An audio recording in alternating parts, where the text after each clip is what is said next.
કરવા, જીવ બચાવવા પૈસા માટે વલખા મારતા રહ્યા, અને તોય એક માં થઈને પણ એમને ચોરેલા અને તુલસી ક્યારે છુપાવેલા પૈસા કાઢવાનું એમનું મન ના થયું. કેમ ના થયું?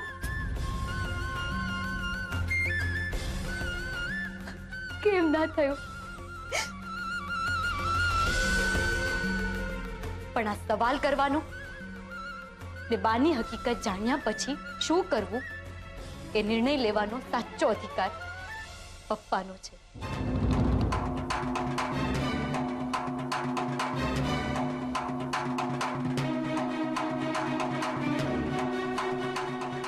બોલો પપ્પા, ઇન્સ્પેક્ટર રાણાને બોલાવીને બાને જેલમાં મોકલવા છે કે નહીં?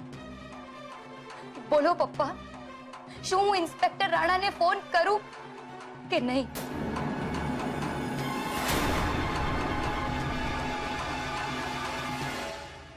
બા, તમારી શીરાવાળી થેલી ક્યાં? અલી એ સરોજ, ટિફિનની થેલી લાવ ને ભાઈ સાહેબ. હા બા, આમાં શીરો લઈ લીધો જ ને. તો હું શું કહું છું, આની સાથે બે જોડી કપડાં નાખતા જાવ ને, એટલે મોહનભાઈ ત્યાં રહેવું હોય તો રેવાય. હાય હાય રગલા, તને 2 ચમચી શીરો ખાવાની શું ના પાડી? તું મને ઘરની બહાર તગડી મેલસ. અરે ના બા, એવું નથી, તમે સમજો. તમે મોહનભાઈને ત્યાં રહો ને, તો મને ત્યાં થતી બધી વાતો, ઘટના, દુર્ઘટના, એ બધી વાતોની તમે જાણ કરી શકો બા. કા હું તને પંચાયત દેખાઉં છું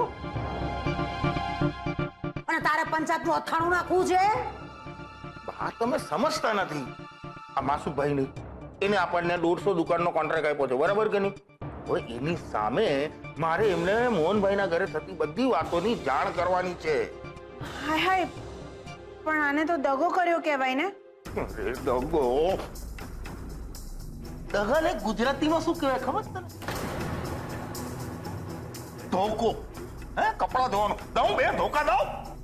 અરે ભાઈ સાહેબ, મૂક ને એની આરે મગજ મારી. બે અહીંયા, તારું કામ થઈ જાય, બીજું કાંઈ? હા બસ. નાના, પણ આમ જાસૂસી કરતા તમે પકડાઈ ગયા તો? બા છે ને બા, હે, મોહનભાઈના ઘરે જાય છે. હે, કોઈ બોર્ડર ઉપર નથી જતા જાસૂસી કરવા કે પકડાઈ જશે તો એમને જેલ થઈ જાય. અને ત્યાં પકડાશે મોહનભાઈને ત્યાં, તો બાને બધી જાતના નાટક કરતા આવડે છે.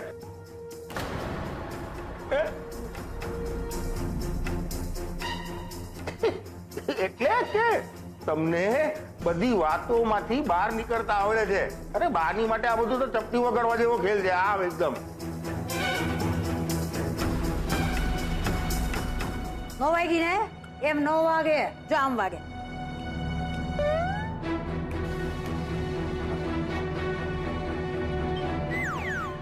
આ કેવો અવાજ? ઓ, દરવાજાની ઘંટડી વાગે છે.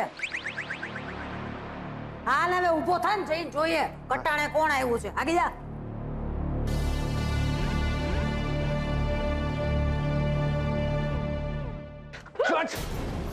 क्या છે?